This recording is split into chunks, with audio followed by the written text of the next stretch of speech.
This is a great friend of mine. I've been knowing this guy. We've been knowing each other, I think, since maybe when we were 10 or 11. Yeah, I'm gonna say something like 4th or 5th grade or something. Yeah. Yeah. At Eastland Elementary School. Eastland Elementary.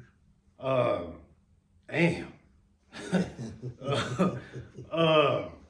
So, without further ado, this is my homeboy Pat, and I'm gonna let him tell y'all a little bit about himself. What's up, man? What's up with it? The homie. Yeah, man. Yeah. Being home. Right. Yeah, that's what's up right there. Man, I'm home. But for those that's looking and don't know who I am, that government name is Patrick McDaniel. Like Rodney said, man, we've been boys for over 3 decades, and I'm proud of my boy, man. You know, the things he got going on, man. Appreciate it. I was just telling my dad today, you know, about some things he went through, you know, 2019, 2020, when COVID hit you. Right. And I was like, man, you know, we had already lost a friend, Chris. Yeah. And I was telling him, you know how strong inside, how strong your spirit was, man. And, you know, I don't know if I ever told you, but, you know, that was something that I respected on a grand level about you, man, because you never stopped. You didn't quit. You didn't give up on you. Right. You know what I'm saying? Right. And a lot of people, you know, they would have gave up on themselves. You didn't do that. Right. And man, you know, because of that and your faith, and you showed your faith a lot. Right. Online. Yes, sir. I never forget it, man. I remember all the posts you made, all the videos you made, man, with the gospel music in the background, man. I never forget the tears. Yeah. And, you know, but God pulled you right on out of that, man. Yes, sir. And yes, sir. look at you now. Man, you exercise like your life depends on it. Yes. I mean, boy, you hit the gym. Hit the gym more than anybody I know besides, you know, some of the guys that I was locked up with. I don't know nobody hit the gym more than you. Maybe Trent. Yeah. And I still can't put on no weight. but yeah. But go ahead. Yeah, but you know, as far as me, man, you know, I'm Eastwood bound, man. You know, I'm living in Fort Worth. Mm-hmm. You know, I was born in Shreveport, Louisiana. You know, right. I'm 52. I mean, I hope I look good for this age. You know, and basically right now, Rodney, man, I can say is that, you know, man, I've never felt more blessed in my entire life, man, than what I do. I mean, not just at this moment. I mean, at this current space in my life, at this current time in my life, man. I was at a standstill, man, and I was at a standstill spiritually. I thought I was at a standstill in my life. I couldn't move forward because of the warrant, but that wasn't it, man. I was at a standstill spiritually. And no one can come to me and tell me that, you know, the faith I got is jail related, because I was making this transition long before I turned myself in. And I wasn't doing it because I knew I was going to go to the penitentiary or anything like that. No, man. I was doing it because it's like I was being drawn to it. I was being led to it. It's like something was, you know, like a gravitational pull, bro. Right. And, you know, that pull, that spirit, it grabbed a hold of me, bro, and for the first time in my life, I learned to trust. I learned to trust God for the first time in my life, bro. Yeah. And you know, I'm not afraid to say it, man. I mean, I went so many years of my life, you know. I love God this, you know. I love God that. Yeah, man. I'm a believer and all that, but I can honestly tell you right now that I don't think I ever trusted God at all. Yeah. And I know that because my life shows that I didn't. And right now, there's no one I trust better. You know what I'm saying, man? I've been through some things these past 4 or 5 years. In the past 2 years, definitely, I've been through it. Yeah. But what I can say is that spiritually and physically, I actually wasn't alone. I didn't do it by myself. And it's because of that. That meaning it's because of God and my family. I mean, my close family. That was holding you down. Like none other. Yeah. And So question. okay. You just got out of prison, right? Been home How about many? 2 weeks. 2 weeks. How much time did you do? And all I did 22 months. Okay. What were your charges or your convictions or your conviction? Engaged organized crime. Engaging in organized crime. So is that a first or second degree? First. First degree. Okay. So do you know the minimum and maximum sentences or sentence for that crime? Well, when they came to me with it, it was anywhere from 5 to 25 years. And the very first offer I got was 25 years. Okay. You know what I'm saying? Yeah. And boy, that broke me down. I've got one felony. You know what I'm saying? And when I say that broke me down, bro, I was like, you free world. Talking to my lawyer. Yeah. And, you know, she made me understand what was going on because I had been paid her. But at the same time, I procrastinated about taking care of the business. It took me a whole year after I paid her to go take care of my business. Right. And my biggest fear, and one of the reasons why I procrastinated so bad, is because I did not want to leave my family. I didn't want to leave my wife alone, you know, trying to take care of things. And what I ended up doing when I done that, Lil Moon, was I crippled us. Yeah. Because in the end, we end up losing everything because I was too much of a coward to go and face my responsibilities. You know what I'm saying? You was on the run. I was on the run. How long were you on the run? 5 years. And when you see me, you would have never thought I was on the run. Man, I did everything that any normal person would do. And I spent my life right up under the police nose. I taught the laws every day. I actually had a job in the stockyards. I remember that. Yeah, you know. Yeah. And the whole time you was on the run and you was working on the north side of town where most of the police stations are. Exactly.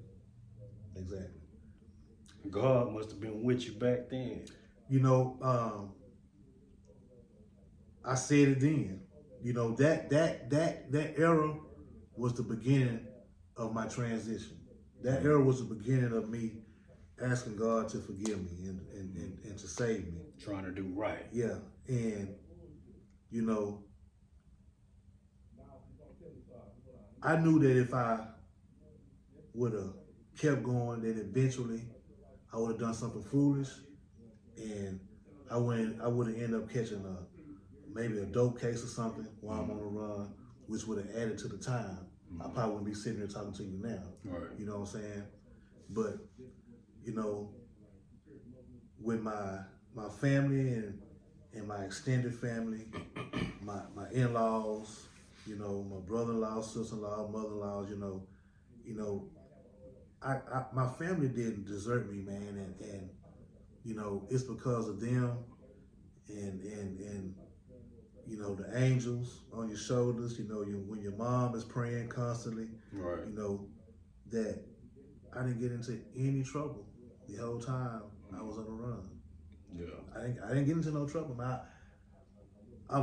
Even when I have done things that I shouldn't be doing, I've never done those things in a stupid manner. Right. You know what I'm saying?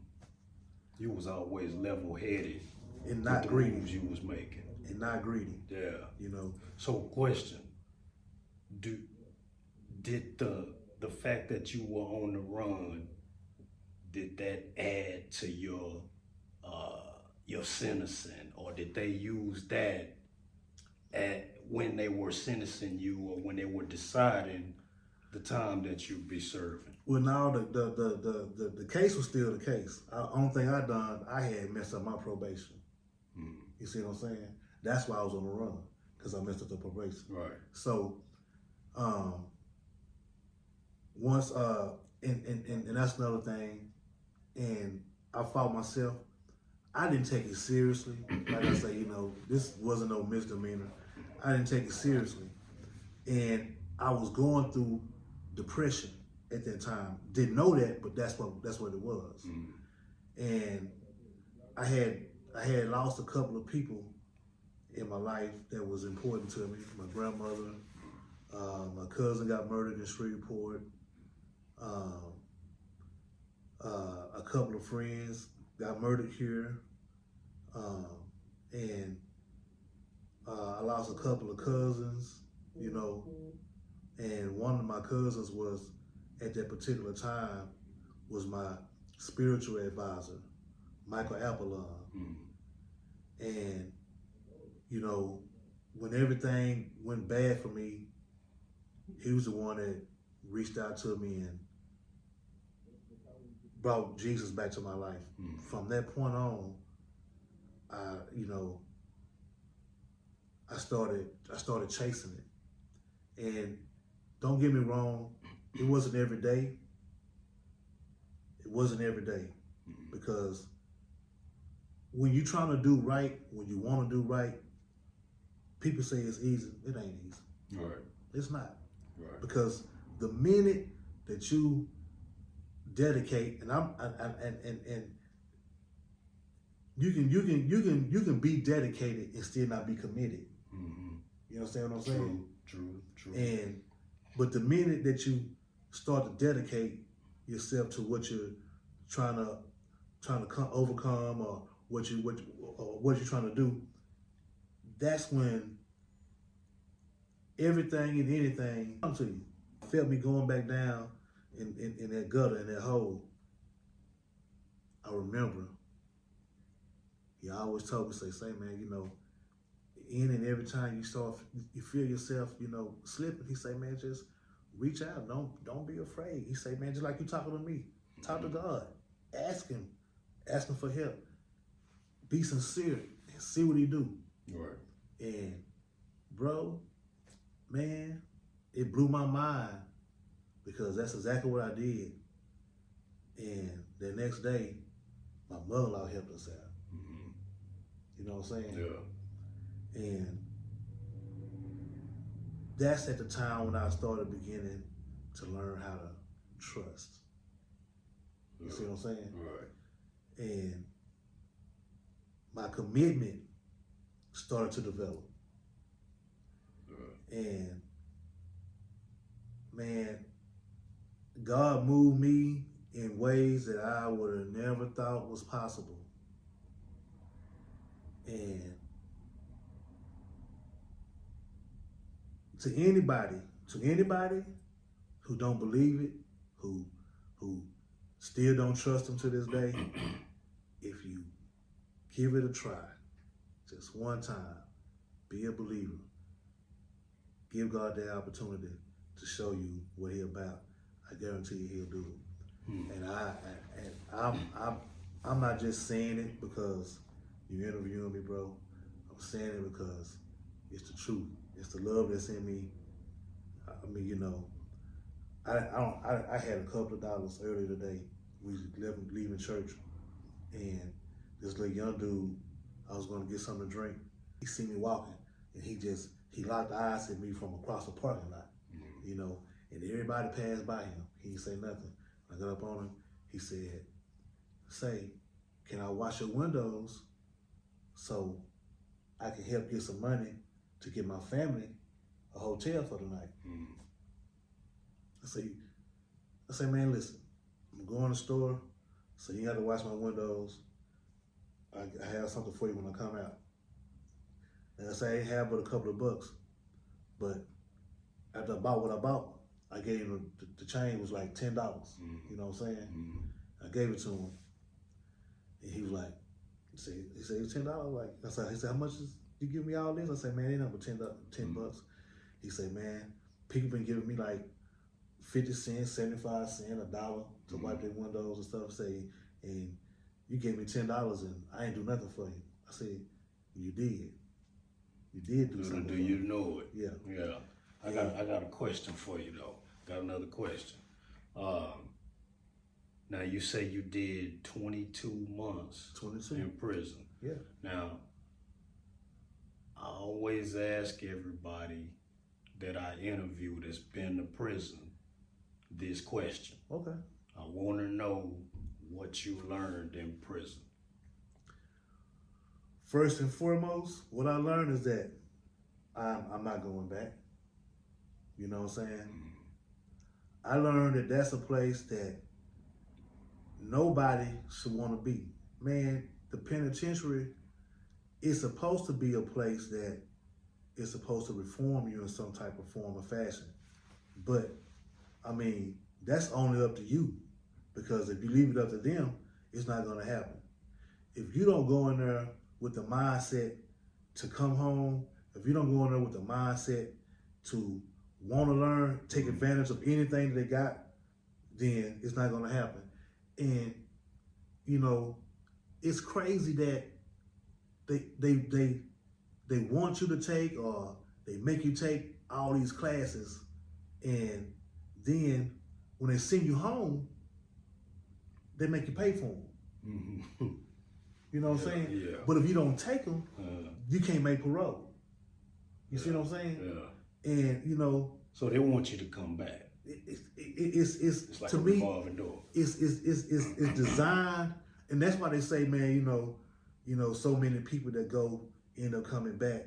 You know, I think a lot of people that go to end up coming back because they don't have nothing going on in the free world. They just get out here in the free world, you know, just to get high because they ain't got high so long. And they go on that binge, and then they'll end up, you know, not having nowhere to sleep, not having nowhere to eat, nothing to eat, and they want them 3 free meals in a place to lay their head. You know what I'm saying? 3 hots in a car. And then, you know, they get that, they go get they life back together for a little bit, and then after they've been there for so long, they start back jonesing. You know what I'm saying? Yeah. You know, so then they start doing what they need to do to get up out of there again. And then once they get out, I mean, I noticed because I've seen people. I wasn't in there but 2 years, but I've seen people that was there when I got there, and before I left, there again at the same at the same unit. You know what I'm saying? Yeah. And I think that's sad. I think that's sad. But I mean, like I said, you know, I learned that this is not where I want to be. I mean, like seriously, it's a form of dictatorship. I mean, if you don't eat when I tell you to eat, you're not going to eat. You don't have to go to sleep, but when it's time for you to shut down, you know, you got to shut down. You know what I'm saying? Yeah. Some places, some units, you know, they got a certain time when you can take a shower. Like where I was at after 10 o'clock, you couldn't shower. You know what I'm saying? I mean, you got to get up at 4 o'clock to eat breakfast. Then you eat lunch at 10:30. Then at 4 o'clock, you eating dinner. Okay, so for those who don't make commissary, if you just ate dinner at 4 o'clock, you're going to be hungry the rest of the day. The rest of the day. What was they feeding you? Oh, man. Prison food is J.C. Duncan garbage. Yeah.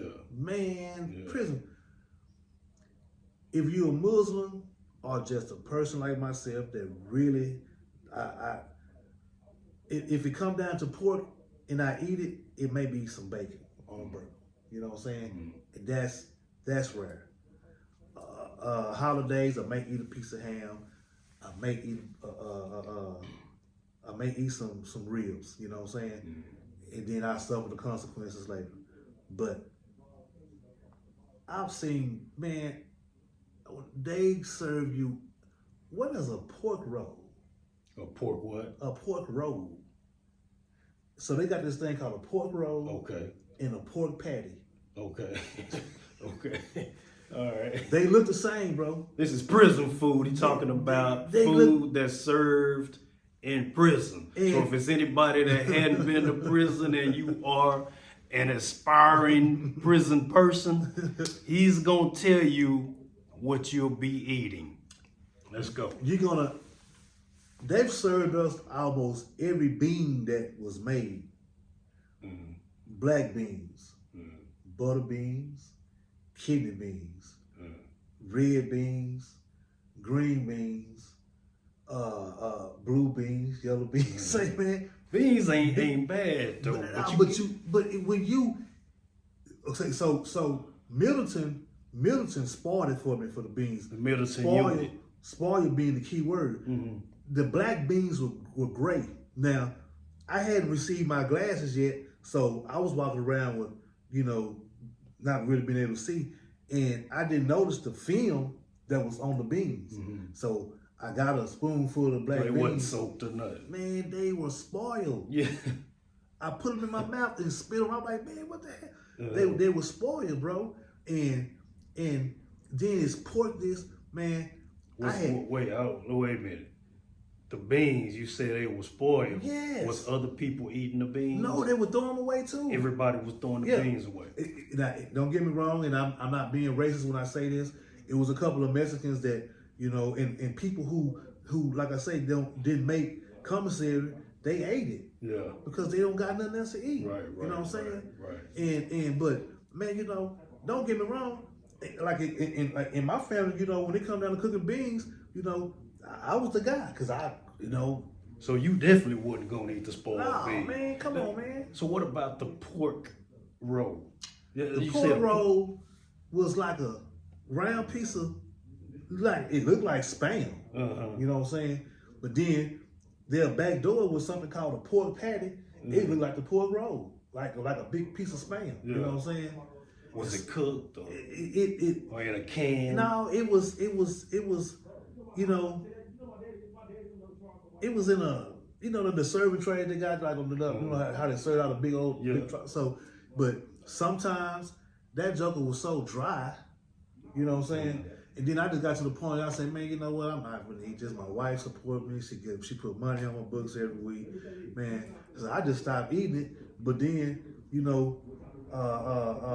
with the noodles, I mean, that's sodium. Right. You know what I'm saying? Right. So if you're eating 2 or 3 packs of noodles a day, that ain't good for you either. You know what I'm saying? But pork spaghetti, pork meatloaf, pork tamales, pork enchiladas. You know what I'm saying? I had never heard of, I've never had pork meatloaf and pork spaghetti, pork mac and cheese, pork stir fry, and then they tell you pork and noodles, and it's pork and macaroni noodles. You know what I'm saying? And then no seasoning at all. Cornbread, they ran out of cornmeal, bro. They were making cornbread out of ground grits. They were grinding the grits up and make cornbread out of that. Yeah. Say, man, prison food is garbage. Yeah, When they first hit you with the possibility that you might be getting 25 years, how did you feel? bro, I broke down. I ain't lie to you, man. I'm 49 years old at that particular time. I don't know the system at all. I've been. That was your first time going to prison. Yeah. And I'm like, 20. I say, I have one felony. One. Mm. And you want to give me 25 years? But that's what I was trying to say earlier. And I put this on myself because I didn't read on what deferred adjudication meant. Okay. And they have the right to give you the max time of whatever your sentence, whatever your conviction. Yeah. Yeah. And if you don't complete that probation, they have the right, but they also have the right to give you a second chance. Mm-hmm. You know what I'm saying? Which is deferred adjudication. Yeah. You know, pending you getting in trouble afterwards. Yeah.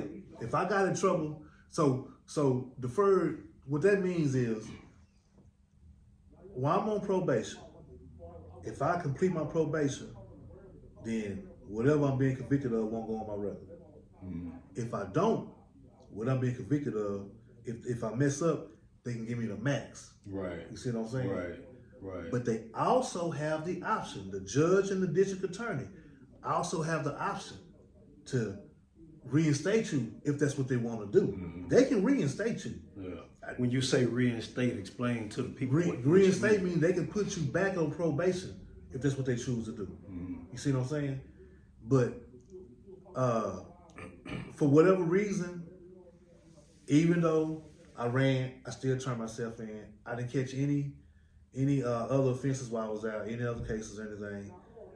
And they chose to send me to the penitentiary, bro. You know what I'm saying? Mm-hmm. That particular day when I was in the county, I didn't sign for no. I sent back everything they sent to me. I didn't. You didn't accept nothing they was offering. Nothing. What was they offering you? They went from that day. It went from 25 to 20. I stayed in that holding tank, you know, where they bring you out your bring you downstairs and walk you through that long hallway in Tarrant County, and you go to court. You in there with about 20, 30 people, and y'all all in this little bitty holding room. You know what I'm saying? But I stayed in that joker till like 8 o'clock that night, waiting on, because I didn't accept anything. The numbers that they threw at me, I turned them down. And they threw 20 years at you. So after 45 days, the first number they came to me with was 18, and I told her no. Then she came back in there. She said 12. So what did you said the sentencing ranged from 5 to 25, and so they highballed you from the beginning. Yeah, she came. Why you think that is? Honestly, man, right then and there when I was in jail, I thought it was because I was black. I'm like, man, they trying to, railroad another black man. That's exactly how I felt. The judge and the DA was white, so that's how I felt, because I'm not understanding how can a black man that got 1 felony and 2 misdemeanors on his record, his entire record. I hadn't been in trouble with the law since the 90s. And the misdemeanors were me writing high checks on my own checking account. You know what I'm saying? Yeah. I thought I was doing something. I thought I was a lick. You know what I'm saying? Like, I remember that. Yeah. But that was it. And then the only other thing is this. You know what I'm saying? And man, when they came to me, I'm like, they offering me 25 years? Yeah. I say, off the muscle. Right, like, that's it? Like, man, she told me, yeah. I'll never forget, my mom came to visit me, and I couldn't even walking to the visitation booth because, I didn't know who it was. I thought it was my wife. And I walked in there, and when I seen my mother, that's what broke me down. You know what I'm saying? I broke down right there. And she was like, what's wrong? I said, man, they talking about giving me 25 years, mama. You know what I'm saying? And I just broke down even harder then. And I'll never forget this. She say, I can't see you like this. She say, either you're gonna have to stop it or I got to go because you're gonna make me break down and I can't see you like this. Yeah. So I wiped up, stopped. I wiped up everything, man. I got everything together. I got myself together, and so we finally got a chance to talk on a sensible level. She prayed for me. She told me, just believe and trust in God. That day, I went back. I went back to my pod, and about 3 or 4 hours later, man, I found myself crying, Moon, but I was not upset. I was happy. And I had this feeling on me that I couldn't explain what was going on. So that feeling, I called my mom, let me to call my mother. So I started explaining to her what was going on. She said, you are experiencing the Holy Ghost. I say, what? She said, yeah, the Holy Spirit is on you right now. She said, that's what that is. I say, is this what y'all been feeling all these years? I say, man, I feel like I've been cheating myself. You know what I'm saying? Because I couldn't understand how I know I'm going to the penitentiary. I know I'm sitting in the county, ain't finna get out, and I'm happy. You at Explain peace. that. Yeah. And it's like, and then a guy I didn't even know for 2 weeks, he loaned me $1,000 from inside. You understand what I'm saying? And he put that with the money that my wife had. I made bail. I was out for 6 weeks before I went to court September 12th, 2023. And God gave me 6 weeks to be with my family and to get everything together before I went to the penitentiary. Me and that guy didn't know each other that well, but he had his sister cash out my wife $1,000. You see what I'm saying? That was a blessing. Exactly. There's been a rash of homicides, not only in Fort Worth, Texas, but all over the nation, by young black men. What do they have to look forward to when they go to prison? Man, That they and they're not gonna be able to take their firearm with, and most of them won't fight. What do they have to look forward to?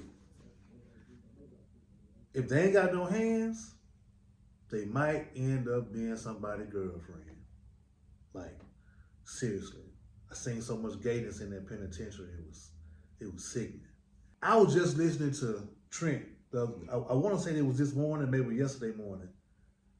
But I think it was this morning. I was just listening to Trent, and he was saying that, about how these guys are out here, man, so quick to take a life. They flag no matter what. The only way they can resolve it is to take a life. How old was little Ronnie? I heard he was in his 30s. I believe so. Don't get me. I don't know. I really don't know. But even in that situation, man, if you had a beef with Lil Ronnie, if it was just that dramatic to where when you seen him, it was on sight like that. From my understanding, because I was in the Hutchins unit at that time, I was on my way home. And I said, man, I know that little dude right there, man. Oh, so when it went down, you was locked up. Yeah. Okay. Yeah. And I was looking at TV, man. I'm like, I said, I know him, man. I said, man, Wait a minute, wait. And for those who don't know what we're speaking of, it was the recent tragedy of little Ramani and her father, Ronnie, at the car wash in Forest Hill. The era I came up in, man,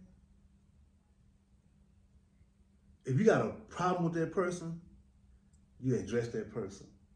Now, don't get me wrong. The era I came up in was the beginning of the game banging. Right. You understand what I'm saying? Mm-hmm. And it was drive-by shootings, but that's what gangs done.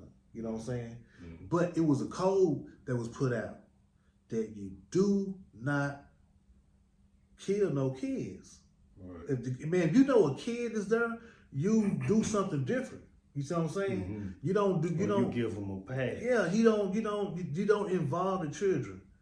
And you know, from my understanding, and you know, for those that's watching, don't quote me on this. This is what was told to me. You know, that when that happened with Lil Ronnie, they got him outside the car and then hit the car. Mm-hmm. So what was the reason for you to hit the car? I mean, you got who you was coming for. So yeah, because he was running. Yeah, whoever was in the car, that had nothing to do with what was going on. And then these has got to be some of the dumbest people in the world. Once again, your boy Trent hit it on the money. Man, it is cameras everywhere. And if this is a brand new establishment, you don't think they got high tech equipment? Right. Man, I mean, it's cameras. And anybody who know anything about Fort Worth, they know, man, you don't mess around in Forest Hill. Right. Man, you don't mess around in Forest Hill, man. Right. I don't guess they got the memo. The youngsters that are getting caught with aggravated gun crimes, capital murder charges. Now, normally a capital murder charge is either life or death. True. So, and you said if they don't get life or death, they probably gonna end up somebody's girlfriend. Yeah. Or you know, they're gonna get bullied a lot. They're gonna get beat up a lot. They may end up killing themselves. I mean, mm-hmm. Everything that I'm naming this is what happens. You know, mm-hmm. You don't go to the penitentiary thinking you tough. It's somebody that's tougher. Don't think because you with your boy or you see your boy that it's all good. Say, man, it's somebody tougher. It's you can go in there with the he and rah all you want to, and it's guys in there, and don't get me wrong, everybody ain't like this, but you have those guys in there that will punish you in a way that you don't want to be punished. Mm-hmm. You understand what I'm saying? Now, this ain't what you want, man. The penitentiary, I don't care how hard, how stiff you are, that ain't for nobody, man. That'll change your life, like, for real. So, let me give you this scenario, and you finish it out. The shooter is spending his first night in prison for killing a 5-year-old girl. What is his first night like? So, to me, based on the things I've seen, he's probably going to get beat up. Mm-hmm. He's probably going to get beat up.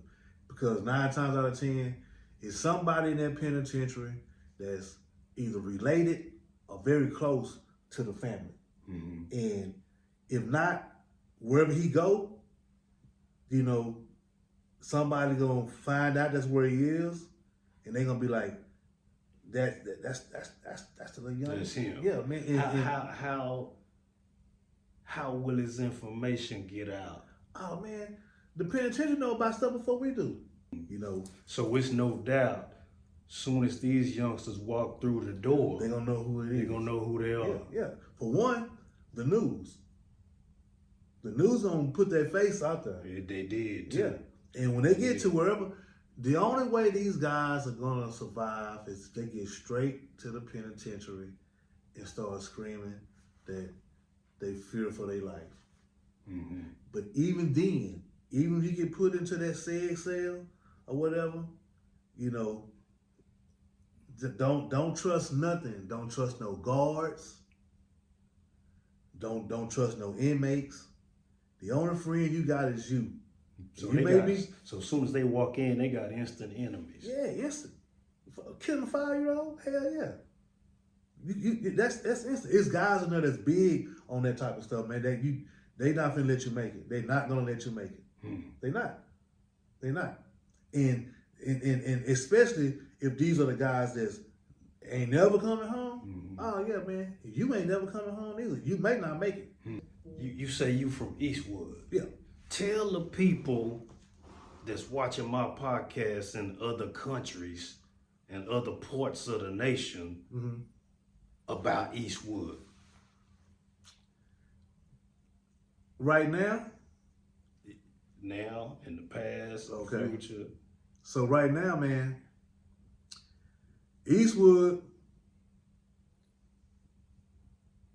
She say hello. That's my mama. Oh, okay. Tell us. Yeah. All right. Yeah. Right now, man, Eastwood is deadly. It ain't nothing cool about, you know, trying to be gangster. And then as soon as it's time to be gangster, nigga, You fold up. because you ain't got your gun. Man, before I learned how to fight, I got beat up all the time when I was young, man. And you know who used to beat me up? And you know him. But he taught me, that's how I learned how to fight. Tony Green. Okay. Man, Tony Green used to bust my nose every time we fought, man. So would you say that that's the problem today? They don't fight.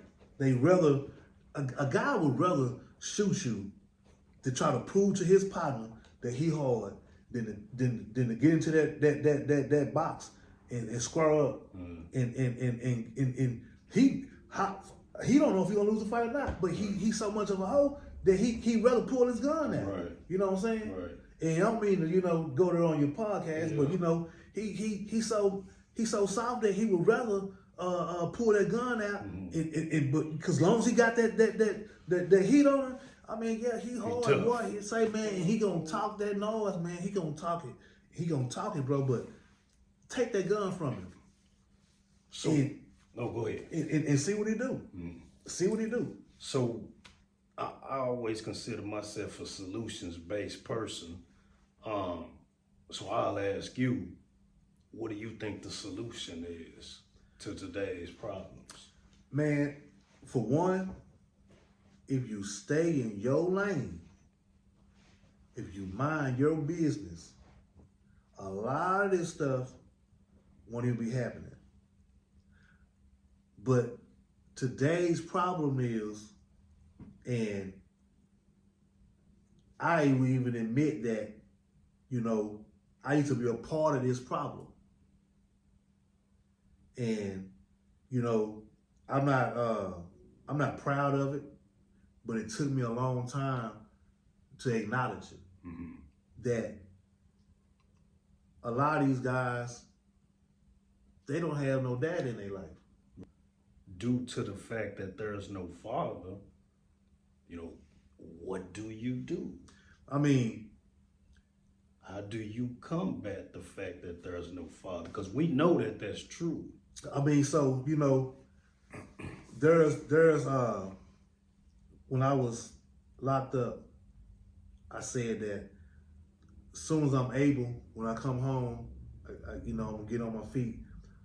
I wanna start something like, you remember the Big Brother program? I participated in it. Something very similar to that for our youth. So you want to just do some intervention with your influence. If I'm able. Let me real quick. Of course, y'all, if you've been watching this podcast, you understand that, he's been out for 2 weeks. And I want him to give you his cash out right quick. And I'm gonna put it on the screen below. Matter of fact, there it is right there. I want you to, hit him off with whatever you can, bless him, because he just got out and for those of you who know it's difficult when you first get out of prison. What's your podcast? I mean your cash app. It's JKJ Janitorial. Okay. That's what it is. JKJ Janitorial. Yeah, and if whatever God lays on your heart to bless him with, he'd appreciate it. Yellow Beezy probably never get a chance to see his family grow up, his kids. If it is, it's gonna be behind the window. Mo 3, that's not happening. Right. That's 2 lives. It's 2 lives. And then everybody is in that mix that end up losing their life. When you commit a crime of any kind, do you ever think about the person on the other side of the crime of which you committed, how they're dealing with it? Mm-hmm. You know what I'm saying? Yeah. When you take somebody's life, do you think about the mama, the daddy, the son, the daughter, the sister, the brother, the wife? Do you think about how many people is affected behind that, man? The cousins, the grandmothers, the grandfathers, they're alive. Man, when you take somebody's life, man, that is serious. Yeah. Man, you have destroyed a lot of people's lives on so many different levels. Some people don't come back from that. But this is a capital murder. We in the state of Texas, he can get that gas. Mm. From my understanding, he ain't finna be by himself. Yeah. He ain't finna be by himself. Yeah. I always thought that was, man, so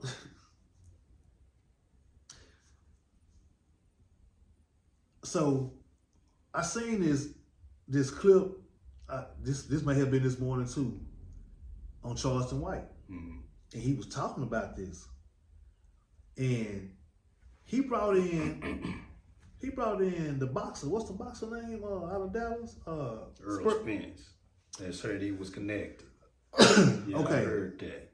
Man, so, out of all these, all this time that's been going on, I never heard Earl Spence's name in this until I seen the little Charleston White post. I don't know if what he said is the truth or not, and I don't mean this in a disrespectful manner. I don't even care. Mm-hmm. You know what I'm saying? Well, nowadays things are done for clicks and views and likes. Yeah. So you have to take some of it with a grain of salt. Yeah. Yeah. So I don't. Me personally, I don't take too much stock into nothing nobody say on the internet. I'm saying. Do you have any? Are you familiar with the Big U and the Rolling 60 Crip situation in Los Angeles? Did you hear about that? Well, the guy named Big U, Eugene Henley is his name, they were arrested by the feds for the murder of Nipsey Hussle just the other day. I did hear something about that, Lamone. I just, I did hear something about that. Okay. Yeah. Okay. Yeah. Okay. And also, Young Dolph's killer was allegedly arrested. All this happened on the same day. Mm-hmm. Was it the 10th? I just know it was about 4 or 5 days ago. It was Yellow Beezy, where it was Mo 3's killer, Young Dolph's killer, and Nipsey Hussle's killer. Yeah. All arrested on the same day. Now, I hadn't heard it, I hadn't heard anything per se, besides what little pop-ups that come up on my page, it don't say too much of nothing, but I do remember that about Nipsey Hussle, about his the person that supposed to have killed him or had something to do with killing him had been arrested. Yeah. You know what I'm saying? Yeah. But I hadn't heard anything about Young Dolph. Yeah. And, of course, this is the city, it's at home. The Yellow Beezy situation is, all over. Just like George Foreman. Yeah. You know what I'm saying? That popped up and it's on, it had just happened and when it came to my page, it had already had like damn near 1,000 shares already. You know what I'm saying? 4,000-5,000 views. Yeah. Already. Former was a beast. Yeah, man. Yeah, man. They had him, Ali, and Frazier. I was like, man, you know what? I would love to have a T-shirt with that on there. With all three of them. Yeah, man. Yeah. So, man, you know, I was laying up in my I'm finna get this on cheap. As I got one T-shirt back there that someone made for me already, but I was laying up in my cubicle one night, man, and God was talking to me, bro, and He gave me this acronym for my name, and in my name I had to add a T to it, but you know my name is Patrick. No, I didn't know. Yeah, you do. You know that. You know what I'm saying. Praying all the time, rejoicing in Christ's kingdom. It's the acronym for my name, bro. Okay. Man, I want to thank you for sitting down with me. Yeah. And like I said, I hadn't seen. It's been 3 years since I seen you, man. And it's really good to see you, homie. Man, for sure, bro. Yes, sir. For sure. Yes, sir. This is the Positive Postman's podcast, and this is my guy, Pat McDaniel. And let me leave your cash app again. JKJ Janitorial. JKJ Janitorial. And we out. Peace.